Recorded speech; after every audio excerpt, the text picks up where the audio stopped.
သပင်တွေအရန်ကျွတ်နေတဲ့သူတွေရှိလားသပင်ဒီနေ့နီလန်းလေးမျိုးကိုပြောပြပေးမယ်ပထမဆုံးက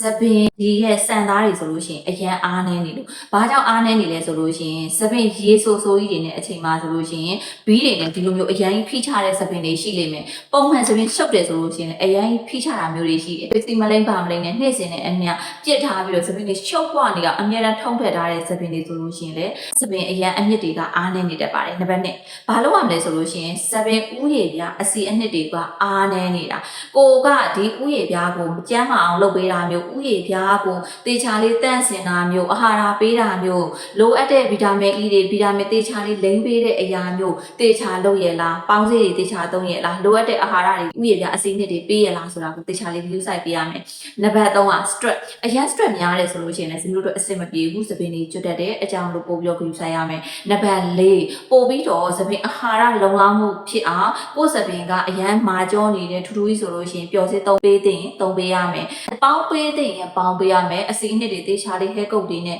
hair serum တွေနဲ့တေချာလေးလုပ်ပေးရမယ် hair wine တွေဆိုလို့ရှိရင်လည်းခေါင်းမလျှော်မီကိုတေချာလေးပေါင်းပေးတဲ့ရင်ပေါင်းပေးရတဲ့အရာမျိုးဒါမျိုးတွေလုပ်ပေးပါဒါဆိုလို့ရှိရင်ဒီလိုမျိုးလေး view site ပေးခြင်းအပြင်စံသားတွေပို့ပြီးတော့ကောင်းမွန်လာပါလိမ့်မယ်ဒီပြီးဆိုလို့ရှိရင်ပုံမှန်ဒီအဖြူသမားပေါ့နော်အမြဲတမ်းလာတိုင်းစီးတွေဆိုရတယ်အဲ့ဒီအရာဆိုလို့ရှိရင်အခုတေချာလေး view site ပေးဖြစ်တယ်တရွဲမှအစီအမီ3300ပဲရှိတယ်ဒါလေးလည်း view site ပေးဖြစ်တယ်အသေးစိတ်သိချင်တယ်ဆိုလို့ရှိရင်ချက်ပေါက်ကူလာပြီးတော့အသေးစိတ်မြင်မြန်လို့ရပါတယ်ရှင်